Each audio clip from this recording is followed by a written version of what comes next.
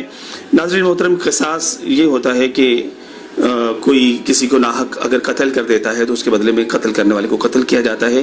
اس کا بیان یا ایھا الذین آمنوا کتب علیکم القصاص فی القتل.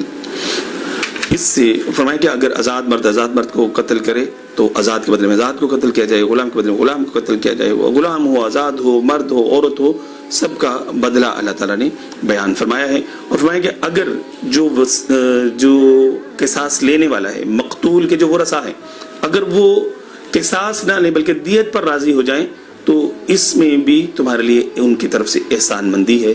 اور یاد رکھو کہ قانون قصاص جو ہے اس میں تمہارے لیے موت نہیں بلکہ زندگی ہے، اس لیے کہ یہ زندگیوں کو تحفظ دیتا ہے. اور اس کے بعد وصیت کا بیان ہے اسی رکوع کے اندر. وصیت کرنا تم پر لازم ہے، اسے پورا کرنا، اور یہ دوسروں کی ذمہ داری ہوتی ہے. فرمایا کہ وصیت سننے کے بعد اس سے جو بدلے گا اسے گناہ ہوگا. اور اگر وصیت کرنے والے نے کچھ وصیت کرنے میں دانستہ یا نادانستہ کسی حقدار کی حق تلفی کر دی ہے تو اس میں تمہیں تبدیلی کا اختیار بھی دیا گیا ہے. اس کے بعد ناظرین محترم، یہ رکوع ہمارا چھٹا رکوع مکمل ہوتا ہے، ساتواں رکوع شروع ہوتا ہے.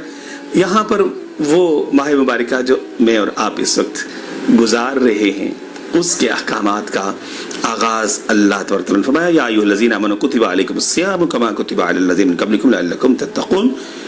ماہ رمضان، ماہ سیام کے روزوں کا ایمان والوں تم پر روزے فرض کیے گئے. روزے کی تاریخ بتائی گئی کہ یہ نہیں ہے، مت سمجھو کہ تم پر ہی فرض ہیں، تم سے پہلی امتوں پر بھی فرض تھے. اور مقصد یہ ہے، مراد یہ ہے، مطمع نظر یہ ہے، مطلوب اور مقصود یہ ہے کہ تم تقوی کو اختیار کرو، پرہیزگاری کو اختیار کرو. یہ گنے چنے دن ہیں، تھوڑے مخصوص سے دن ہیں، گزر جائیں گے. اور فرمایا کہ جو شخص بیمار ہو یا سفر میں ہو اس کے لیے اجازت ہے کہ وہ بعد میں روزے پورے کر لے. اور فرمایا کہ جس کے اندر روزہ رکھنے کی طاقت نہ ہو اس کے لیے بھی اجازت ہے کہ وہ اپنے اس روزے کے بدلے میں مساکین کو ایک فطرہ، ایک روزہ کے بدلے میں فدیہ کے طور پر دے دے. رمضان کے مہینے کی عظمت آگے چل کر بیان فرمائی گئی. ناظرین محترم، جس میں اللہ تبارک تعالیٰ نے فرمایا کہ شہر رمضان الذی انزل فیہ القرآن، کی ماہ قرآن ہے. اس مبارک مہینے میں اللہ تعالیٰ نے قرآن کو نازل فرمایا، اور قرآن نوع انسانی کے لیے صحیفہ انقلاب اور دستور ہدایت ہے. ایمان والوں کو رمضان کی دیگر جو گھڑیاں ہیں اس میں مختلف اعمال کرنے نہ کرنے کے تفصیلی احکامات اس 7ویں رکوع کے اندر ناظرین محترم ہمیں مزید بھی ملتے ہیں کہ ہم نے روزہ کس وقت رکھنا شروع کرنا ہے، کس وقت ختم کرنا ہے، اور روزے کے دوران کون کون سے کام نہیں کرنے، اور روزے کی راتوں میں کون سے ایسے کام ہیں جو پہلی امتوں پر حلال اور جائز نہیں تھے وہ ہمارے لیے جائز قرار دیے گئے. اس کی پوری تفصیلی احکامات اس رکوع کے اندر موجود ہیں. 8ویں رکوع کی طرف بڑھتے ہیں تو 8ویں رکوع میں چاند کے کم ہونے، گھٹنے اور بڑھنے کا بیان اللہ تعالیٰ نے ارشاد فرمایا ہے.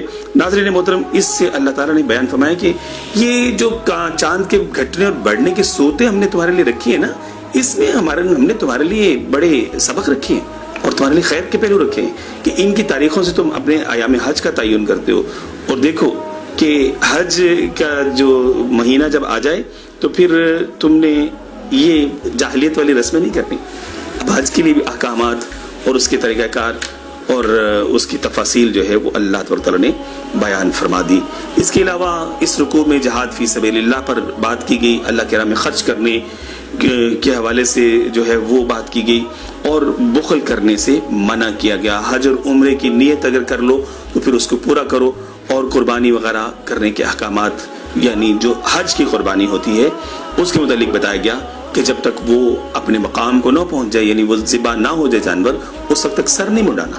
تو حج کے احکامات دور جاہلیت میں کچھ اور ہوتے تھے معاملات، تو مسلمانوں نے کیا کرنا ہے اس رکوع کے اندر اس کا بیان بھی فرمایا گیا. حج کے مہینے میں 9ویں رکوع کے اندر دیگر جو احکامات حج سے متعلقہ وہ بیان فرمائیں گے کہ حج کے مہینے شوال، ذیقعدہ اور ذی الحج یہ اشہر الحج کہلاتے ہیں.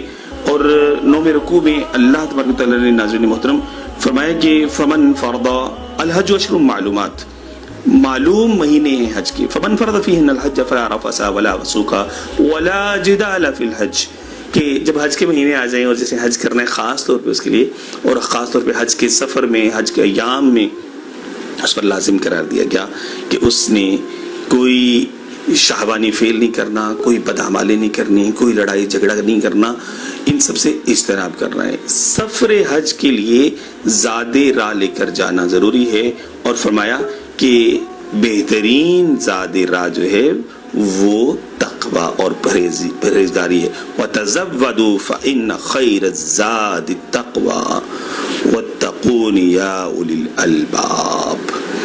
اس کے بعد سفر حج میں تجارت پر کوئی پابندی نہیں ہے. اس کے احکامات کو بیان فرمایا گیا.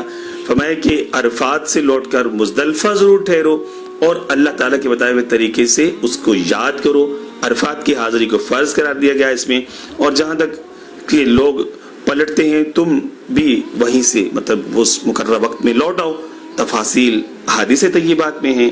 اور فرمایا کہ جب ایام حج پورے کر چکو تو اللہ کو یاد کرو، جس طرح پہلے اپنے آباء و اجداد کو یاد کرتے تھے، بلکہ اس سے بھی بڑھ کے، کیونکہ رب اس سے زیادہ کا مستحق ہے. اور یاد رکھو محض دنیا کے طلبگار کے لیے آخرت میں کوئی حصہ نہیں، جو صرف دنیا مانگتا ہے، جو صرف یہ کہتا ہے کہ فَمِنَ النَّاسِ مَن يَقُولُ رَبَّنَا آتِنَا فِي الدُّنْيَا وَمَا لَهُ فِي الْآخِرَةِ مِنْ خَلَاقٍ، اس کے لیے آخرت کا کوئی حصہ نہیں. اور وَمِنْهُم مَن يَقُولُ رَبَّنَا آتِنَا فِي الدُّنْيَا حَسَنَةً وَفِي الْآخِرَةِ حَسَنَةً، اور جو یہ کہتا ہے کہ اے میرے رب تو مجھے دنیا بھی میری بہترین کر دے، میری آخرت بھی بہترین کر دے، اور مجھے نار دوزخ سے رہائی عطا فرما. اولئک لہم نصیب مما کسبوا واللہ سریع الحساب. بیان فرمایا گیا کہ یقیناً جو دنیا اور آخرت دونوں کے طلبگار ہیں تو وہی بہتر مانگنے والے ہیں. اور فرمایا کہ تمہیں ایک روز یقیناً ضرور اللہ تعالیٰ کے بارگاہ میں جو ہے وہ پیش ہونا ہے. ناظرین محترم، یہاں پر جو یہ سلسلہ ایام حج کے احکامات وغیرہ کے حوالے سے ہے، یہ سلسلہ چلتا رہا، اور پھر آگے آیات طیبات میں اللہ تبارک تعالیٰ نے ایمان والوں کو حکم فرمایا کہ اے ایمان والو یا ایھا الذین آمنوا ادخلوا فی السلم کافہ. سب اے ایمان والو، وہ لوگ جو ایمان لے آئے ہو، ادخلوا فی السلم کافہ، کہ تمہارے لیے ضروری ہے کہ پورے کے پورے ایمان میں، اسلام میں داخل ہو جاؤ. جز وقتی مسلمان نہ بنو. مسجد میں مسلمان، دکان پہ اسلام کو چھوڑ دیا، گھر آئے اسلام کو چھوڑ دیا، لوگوں میں گئے اسلام کو اختیار کر دیا. اسلام یہ نہیں ہے، ایمان یہ نہیں ہے، بلکہ ہر وقت کے مسلمان بننا ہے، اور ہمیشہ کے لیے مسلمانی والے اعمال کو اختیار کرنا ہے. اللہ تبارک تعالیٰ نے اس کا حکم فرمایا، اور نیک کام کرنے کے لیے فرمایا کہ ایمان لانے کے لیے اور نیک کام کرنے کے لیے. جی تو محترم ناظرین اکرام، اب ہم بڑھتے ہیں 10ویں رکوع کی طرف. سورۃ البقرہ ہے اور دوسرا پارہ ہے. اللہ رب العزت نے دوسرے پارے کے اس 10ویں رکوع کے اندر سب سے پہلے تو سل بنی اسرائیل کے جو آغاز کیا ہے وہ یہی ہے کہ امت محمدیہ علیہ صاحبہ علیہ الصلوۃ والسلام، جن کو عز و شرف عطا فرمایا گیا ہے، ان کو مخاطب کیا جا رہا ہے کہ تم جو پہلے والی قومیں ہیں، امتیں ہیں، جن کو عزت و اکرام دیا گیا تھا، ان کے احوال کو دیکھ لو، اور جس طرح سے انہوں نے اپنے اس اعزاز و اکرام کو گوا دیا اور بربادی کی، تم بھی کہیں ایسا نہ کر لینا. تو دنیا کی محبت میں مبتلا نہیں ہو جانا، اور دنیا کی عارضی دولت کے پیچھے نہیں پڑنا. دنیا کے جو مال و جاہ اور حشمت ہے اللہ تبارک و تعالیٰ کی عطا سے اور مہربانی سے وہ جس کو چاہتا ہے واللہ یرزق من یشاء بغیر حساب کا مجدر سنایا گیا اس میں. اور اس کے بعد محترم ناظرین کرام، اس کے بعد آگے بات ہوتی ہے کہ تم مال خرچ کرنے کے بارے میں یسألونک ماذا ینفقون، مال خرچ کرنے کے بارے میں آپ سے پوچھا جاتا ہے. تو اس کے بارے میں فرمایا کہ اس کے اولین مستحق جو ہیں وہ تمہارے والدین ہیں، رشتہ دار ہیں، یتیم ہیں، مساکین ہیں اور مسافر ہیں، اور تمہاری نیکی جو ہے وہ اللہ تعالیٰ کے علم میں ہے. رائے حق میں جہاد کے متعلق ناگواری کے حوالے سے تذکرہ اس سے آگے ملتا ہے کہ کتب علیکم القتال وہو کرہ لکم، اور بتایا کہ ممکن ہے کہ تمہیں کوئی چیز جو ناگوار گزرتی ہے وہی تمہارے لیے بہتر ہو، اور ہو سکتا ہے کہ ایک چیز تمہیں پسند ہو اور وہی تمہارے لیے بری ہو. دراصل حقیقت سے تم واقف نہیں ہوتے ہو، حقیقت سے اللہ تعالیٰ باخبر ہے. 11واں رکوع شروع ہوتا ہے، اس میں شراب اور جوئے کی ممانعت کی آیات مقدسہ نازل فرمائی گئیں، اور فرمایا گیا کہ یسألونک عن الخمر، یہ شراب کے بارے میں پوچھتے ہیں. تو اے محبوب علیہ السلام کو بتائیے کہ ان شراب کے اندر اور جوئے کے اندر بہت زیادہ خرابی ہے اور اس کے منافع جو ہیں بہت قلیل ہیں. پھر آگے اور مزید تذکرہ ہوتا ہے کہ یہ خرچ کرنے کے حوالے سے ہی دیگر آیات مقدسہ آگے بیان فرمائی گئی ہیں. تو اس میں بھی اللہ تبارک و تعالیٰ نے یسألونک ماذا ینفقون کہہ کے قل العفو فرما دیا گیا کہ یہ جو تمہارے پاس ضرورت سے زائد ہو اسے راہ خدا میں خرچ کر دیا کرو. مشرک عورتوں اور مشرک مردوں کے حوالے سے احکامات کا بیان کیا گیا کہ ممکن ہے کہ تمہیں بہت پیاری خوبصورت لگتی ہوں، مگر جب تک وہ ایمان نہ لائیں تو مشرک عورتوں سے تمہیں نکاح نہیں کرنا، اور مشرک عورت سے مومنہ لونڈی زیادہ اچھی ہے. اور اسی طرح علی ھذا القیاس مرد کے حوالے سے ہے، یتامہ سے حسن سلوک کا آگے بیان فرمایا گیا. 12واں رکوع محترم ناظرین کرام شروع ہوتا ہے، تو اس میں سب سے پہلے عورتوں کے مخصوص ایام کے حوالے سے احکامات کا بیان ملتا ہے کہ جو مخصوص ایام میں ان کو آنے والا خون ہے اس کا کیا حکم ہے اور اس کے بارے میں کیا تاکیدات ہیں. اس کے بعد پھر محترم ناظرین کرام اسی 12ویں رکوع میں جو ہے وہ ہم دیکھتے ہیں تو ہمیں اس میں قسم اور طلاق کے احکامات کا آغاز ہو جاتا ہے، جو کہ 13ویں رکوع میں بھی آگے چلتا ہے، جس میں عدت کا اور طلاق کی عدت، پھر جو بیوہ ہے اس کی عدت 4 ماہ 10 دن، ان ساری چیزوں کا احکامات جو ملتے ہیں. 2 طلاق کے بعد رجوع کر لینے کی جو اجازت ہے، اور 3 طلاق کے بعد رجوع نہ کرنے کی جو اجازت ہے، اور خلا کے احکامات، یہ سارے ہمیں 12ویں رکوع میں ملتے ہیں. محترم ناظرین 13ویں رکوع میں ملتے ہیں. 14واں رکوع یہاں جو ہے وہ جب آغاز ہوتا ہے اس سورہ مبارکہ کا، تو اس میں احکامات ہیں رضاعت کے حوالے سے، یعنی دودھ پلانے کے حوالے سے بچوں کے، اور عدت کے دیگر کچھ بقیہ بچ جانے والے احکامات ہیں.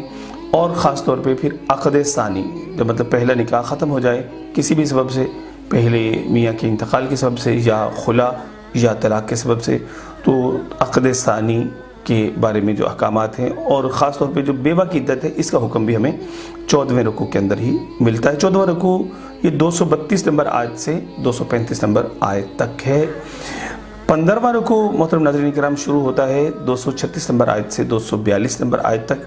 اس میں حق مہر کی پابندی ایمان والوں کو حکم دیا گیا ہے کہ اگر تم طلاق دے دیتے ہو، اور اگر تم نے طلاق اس حالت میں دی کہ تم نے بیوی کو جو تمہاری زوجہ بنی، منکوحہ بنی، اس کو چھوا نہیں ہے، اس کو ہاتھ نہیں لگایا، خلوت نہیں کی ہے، اس صورت میں آدھا حق مہر دینا پڑے گا. تقوی پرہیزگاری کے حوالے سے تاکیدات بیان فرمائی گئیں، اور بیان کر دیا گیا کہ تمہارے لیے ضروری ہے کہ تم اپنے دلوں میں اللہ تبارک و تعالیٰ کا خوف پیدا کرو، اور یہ نہ ہو کہ دنیاوی معاملات میں الجھ کر رہ جاؤ. تمہارے لیے ضروری ہے کہ دنیا کے ساتھ ساتھ اپنی آخرت کی بھی فکر کرنی ہے. نمازوں کی حفاظت کرو، حافظوا علی الصلاۃ. اور صلاۃ الوسطیٰ کی تاکید کی گئی، جس کے متعلق مفسرین فرماتے ہیں کہ اس مراد نماز عصر ہے. اور فرمایا کہ اللہ کی بارگاہ میں ایسے کھڑے ہوا کرو جیسے ایک فرمانبردار غلام کھڑا ہوتا ہے. اور محترم ناظرین کرام اسی طرح عورت کو بتایا گیا کہ کسی بھی طریقے سے اگر طلاق دو تو مناسب یہی ہے کہ اسے کچھ نہ کچھ دے کر رخصت کرو. یعنی اسلام حسن معاملہ کرنے کا، خیر خواہی کرنے کا دین ہے. اس کی ساری تاکیدات یہاں پر بیان فرمائی گئی ہیں. دو اہم واقعات ہیں جی کہ جو ہمیں 16ویں رکوع میں آگے دوسرے پارے کے ملتے ہیں.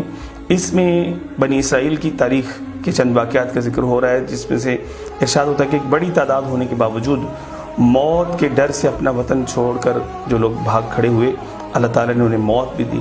بنی اسرائیل کے ایک نبی حضرت حزقیل کی دعا سے اللہ تعالیٰ نے انہیں دوبارہ پھر زندہ بھی کیا.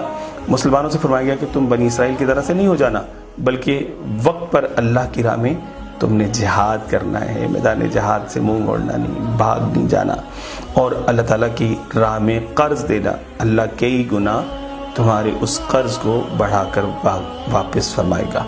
اور دوسرا واقعہ اس واقعہ کو بھی کہا گیا کہ یاد کرو جب موسیٰ علیہ السلام کے بعد بنی اسرائیل نے اس دور کے نبی علیہ السلام سے درخواست کی کہ ہمارے لیے کوئی امیر مقرر فرما دیجیے. یہ قرآن حکیم فرقان مجید کا طالوت و جالوت کا جو ایک جنگ کا واقعہ ہے، یہ بڑا شرح و بحث کے ساتھ تفصیل کے ساتھ یہاں سے اس کا آغاز ہوتا ہے. تو وہ قوم جو ہے ان کے لیے طالوت کو ان کا امیر مقرر کیا گیا، تو کہنے لگے کہ ایک غریب آدمی، اس سے زیادہ تو ہم اس بات کے مستحق بنتے تھے کہ ہمیں امارت دی جائے. تو فرمایا گیا کہ اللہ تعالیٰ نے اس کو تم پر چن لیا ہے اس کی علمی اور جسمانی صلاحیتوں کے سبب سے. اس کو اس بات سے نوازا گیا ہے. اس کی امارت کا نشانی اور علامت اللہ تعالیٰ نے بیان فرمائی کہ وہ تمہیں معلوم ہونی چاہیے. وہ یہی ہے کہ اس کو وہ تابوت جسے تابوت سکینہ کہا جاتا ہے وہ عطا کیا گیا. فرشتے وہ لے کر ان کے پاس آئے طالوت کے پاس، اور کہا گیا کہ یہ تابوت جو ہے اس کے اندر حضرت موسیٰ علیہ السلام ان کے آل اور حضرت ہارون علیہ السلام ان کے آل کی کچھ چھوڑی ہوئے تبرکات ہیں، جو کہ تابوت سکینہ دراصل یہ ہے کہ تمہارے سکون قلب کا وہ اہتمام ہے. اس سے یہ بھی پتہ چلتا ہے کہ جو انبیاء کرام، اولیاء کاملین، صحابہ کبار اور اللہ تعالیٰ کے مقربین سے متعلقات جو اشیاء ہوتی ہیں وہ سکون قلب کا ذریعہ ہوا کرتی ہیں. قرآن ہمیں یہ بات یہاں پر بتا رہا ہے. 249 نمبر آیت سے 252 نمبر آیت تک ناظرین محترم یہ 17واں رکوع سورۃ البقرہ کے دوسرے پارے میں جو رکوعات ہیں اس کا آغاز ہوتا ہے.